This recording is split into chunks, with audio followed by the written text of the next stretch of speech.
Ողջունում եմ մեր սիրելի հետևորդներին, սիրելիներ, հունվար ամիսն է, ընդամենը մեկ քանի օր առաջ բոլորը միասին տոնախմբեցինք Հիսուս Քրիստոսի հրաշափառ ծննդյան եւ Աստվածայտնության տոնը։ Եվ դուք էլ ապրելով Սփյուռքում, Ուկրաինայում ձեր կողքը տեսնելով այլ եկեղեցիներ, ձեզ մոտ վստահաբար տրամաբանական հարց է առաջանում, թե որն է պատճառը, որ հայ առաքելական եկեղեցին Հիսուս Քրիստոսի ծննդյան տոնը նշում է հունվարի 6-ին, մինչդեռ մյուս եկեղեցիները այլ օրերի։ Նյութը, որի մասին այսօր պետք է խոսենք, ինքը շատ հետաքրքիր է, բայց պետք է ասենք, որ մի փոքր դժվար է, քանի որ ավելի շատ դասախոսության ոճի է, եւ պետք է անդրադարձ կատարենք պատմությանը, հրեական ծեսերին, տոներին, հրեական օրացույցին եւ կատարենք տոմարական հաշվարկ, եւ այս ամենը փորձենք հիմնավորել եւ ցույց տալ ավետարանով։ Այդ պատճառով կխնդրեմ մի փոքր ուշադիր լինեք, ինչպես նաև ցանկալի է, որ ձեր ձեռքի տակ ունենաք ավետարան, բացեք Ղուկասի ավետարանի առաջին գլուխը եւ համապատասխան վայրում արդեն անդրադարձ կունենանք Ղուկասի ավետարանին։ Ուրեմն այսպես, սկզբից եւ հետ բոլոր եկեղեցիները Հիսուս Քրիստոսի ծննդյան տոնը նշում էին միասնաբար հունվարի 6-ին։ Հունվար 6-ին տոնելու կարգադրությունը ըստ եկեղեցական ավանդության արվել է Երուսաղեմի առաջին եպիսկոպոս Հակոբոս Տիառնեղբոր կողմից, եւ ով, եթե ոչ Հակոբոս Տիառնեղբայրը, թերևս որը որ Քրիստոսի կյանքի առաջին իսկ օրերից նրա հետ է եղել, ավելի լավ պետք է իմանար, թե երբ է տեղի ունեցել Հիսուս Քրիստոսի ծնունդը։ Բացի այդ, առաքելական կանոնների ասորական թարգմանության մեջ 6-րդ կանոնը պատվիրում է, որ Հիսուս Քրիստոսի ծննդյան տոնը նշել հրեական Տիբետ ամսվա 21-ին, որը համապատասխանում է մեր ժամանակակից օրացույցային հաշվարկով հունվարի 6-ին։ Չնայած այս ամենի, Հռոմի կաթոլիկ եկեղեցին 336 թվականից սկսած Հիսուս Քրիստոսի ծննդյան տոնը սկսում է նշել դեկտեմբերի 25-ին։ Դեկտեմբերի 25-ը պատահական չէր ընտրված։ Այդ օրը հեթանոսական սովորությունների համաձայն նշվում էր անպարտելի արևի Աստծո կամ լույսի ծննդյան տոնը։ Ճիշտ է, արդեն մարդիկ քրիստոնեություն էին ընդունել, Հռոմում լայնորեն տարածվում եւ ազատորեն քարոզվում էր քրիստոնեությունը, սակայն դժբախտաբար դեռևս ենթագիտակցական մակարդակում նրանք դեռ տոնում էին, հետևում էին հեթանոսական սովորություններին եւ ահա Հռոմի կաթոլիկ եկեղեցին հեթանոսական այդ սուտ տոնին հակադրեց ճշմարիտ լույսի Հիսուս Քրիստոսի ծննդյան տոնը եւ աստիճանաբար մյուս բոլոր եկեղեցիները սկսեցին կատարել փոփոխություն եւ շարժվել դեկտեմբեր 25-ով։ Այսպես 386 թվականի Հովան Ոսկեբերանի խոսած ճառից պարզ է դառնում, որ արդեն 10 տարի է ինչ Անտիոքում նշում են դեկտեմբերի 25-ին, այսինքն Անտիոքը 376 թվականից սկսած Հիսուս Քրիստոսի ծննդյան տոնը նշում է դեկտեմբերի 25-ին։ 379-381 թվականների Գրիգոր Աստվածաբանի խոսած ճառերից պարզ է դառնում, որ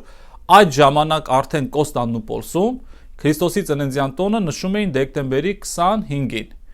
Իսկ 433 թվականից Ալեքսանդրիայի, իսկ 549 թվականից Երուսաղեմի եկեղեցիները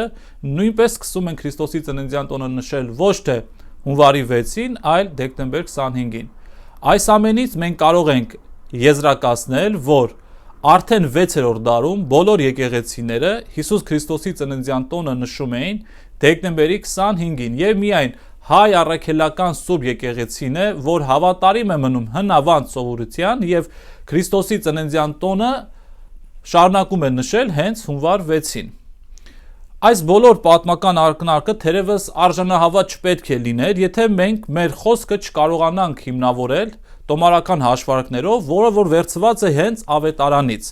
Ինչպես խոսքից ամենասկզբում ասեցի, ցանկալի է, որ ձեր ձեռքի տակ ունենաք ավետարան, բացեք Ղուկասի ավետարանի առաջին գլուխը, պետք է ասենք հետևյալը, որ Հիսուս Քրիստոսի ծննդյան օրը որոշելու համար ելակետ է հանդիսանում, սկզնակետ է հանդիսանում Հովանես Մկրտչի մոր Եղիսաբեթի հղիության օրը որոշելը։ Հրեաները ունեին երկու մեծ տոներ՝ Քավության եւ Տաղավարահարած տոները։ Քավության տոնը սկսվում էր հրեական Թշրին ամսի 10-ին, մեր ժամանակակից օրացուցային հաշվարկով սեպտեմբերի 27-ին եւ տևում էր 5 օր, որին անմիջապես հետևում էր Տաղավարահարած տոնը, որն էլ իր հերթին տևում էր 7 օր եւ ավարտվում էր Թշրին ամսի 22-ին, մեր օրացուցային հաշվարկով հոկտեմբերի 9-ին։ Քավության տոնի նպատակը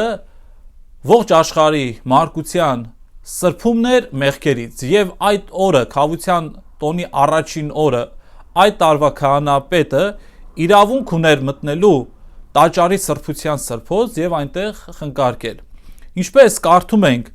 Ղուկասի ավետարանի առաջին գլխի 7-ից 8-րդ համարներում, եւ մինչ Զաքարիան Աստծո առջև իր քահանական պաշտոնն էր կատարում, իր կարգի օրերը հասած լինելով ըստ քահանայության օրենքի, կարդում ենք Ղուկասի ավետարանի մեջ։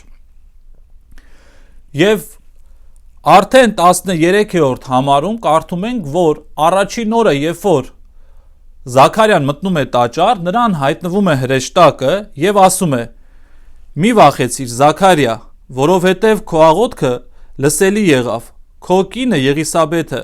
մի որդի կծնի քեզ եւ նրա անունը Հովանես կդնես»։ Այս ամենից հետո պետք է ուշադրություն դարձնենք արդեն Ղուկասի ավետարանի 23-րդից 24-րդ համարներին։ Այնտեղ կարդում ենք հետեւյալը, որ երբ պաշտամունքի, այսինքն այդ տոնական օրերը վերջացան, Զաքարիան գնում է իր տուն եւ այդ օրերից հետո նրա կինը Եղիսաբեթը հղիանում է։ Այսինքն ըստ ավետարանի Եղիսաբեթի հղիությունը տեղի ունեցել տոնական օրերի, պաշտամունքի օրերի վերջանալուց հետո։ Եթե հիշում եք, մի փոքր առաջ նշեցի, որ տոնական օրերը վերջանում էին Թշրին ամսի 22-ին, այսինքն հոկտեմբերի 9-ին։ Ղուկասի ավետարանի արդեն առաջին գլխի 26-րդ համարում կարդում ենք, որ 6-րդ ամսին Գաբրիել հրեշտակը Աստծո կողմից ուղարկվեց Գալիլեայի մի քաղաք։ Այսինքն ավետումը Մարիամ Աստվածածնի տեղի է ունեցել Եղիսաբեթի հղիությունից 6 ամիս հետո։ Երբ որ հոկտեմբերի 9-ին գումարում ենք 6 ամիս կամ 180 օր, ապա ստանում ենք ավետման օրը, ապրիլի 6 կամ ապրիլի 7։ Եվ այդ դրան էլ ավետման տոնին էլ գումարելով անդրանիկ զավակների ծննդաբերության համար նախատեսված 9 ամիս եւ 5 օրը ստանում ենք հունվար 6։ Այս տոմարական հաշվարկով որոշվել է Հիսուս Քրիստոսի ծննդյան տոնը։ Սակայն այս հաշվարկը դժբախտաբար սխալ է կատարել կաթոլիկ եկեղեցու ներկայացուցիչ Արտեմոնը, որը Եղիսաբեթի հղիությունը սկսել է հաշվել ոչ թե պաշտամունքի օրերի վերջանալուց հետո հոկտեմբերի 9-ից, այլ առաջին օրվանից, երբ որ հրեշտակը հայտնվում է Զաքարիային եւ Զաքարիան պապանձվում է։ Այսինքն 12 օր ավելի շուտ, սեպտեմբերի 27-ից է հաշվել, որի արդյունքում արդեն ավետումը ստացվել է իր մոտ, իր հաշվարկով մարտի 25-ին եւ հետեւաբար Սուրբ Ծնունդը դեկտեմբերի 25-ին։ Սակայն, ինչպես կարդացինք ավետարանի մեջ, Ղուկաս ավետարանիչը հստակ նշում է, որ պաշտամունքի օրերը վերջանալուց հետո է Զաքարիան գնում տուն եւ դրանից հետո նոր իր կինը Եղիսաբեթը հղիանում է։ Հետևաբար մենք իրավունք չունենք հաշվենք հոկտեմբերի 9-ից ավելի շուտ օրով, քանի որ դա արդեն հակասելու է ավետարանում գրված փաստին։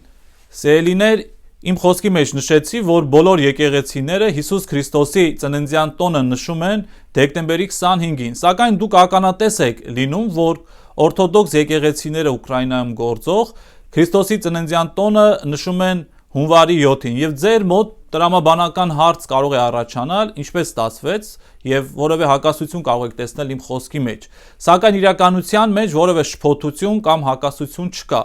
Երկու եկեղեցիները, օրթոդոքս եւ կաթոլիկ, Հիսուս Քրիստոսի ծննդյան տոնը նշում են դեկտեմբերի 25-ին։ Ուղղակի կաթոլիկ եկեղեցին առաջնորդվում է նոր տոմարով կամ գրիգորյան տոմարով, իսկ օրթոդոքս եկեղեցին հին տոմարով կամ հուլյան տոմարով, եւ դրա հետևանքով նշում են արդեն հին տոմարով հունվարի 7-ին։ Թող Տերը օրհնի ձեզ բոլորիդ, Տիրոջ սեր եւ խաղաղություն ամենքից հետ, այժմ եւ միշտ Շավիթյանս հավիտենից, ամեն։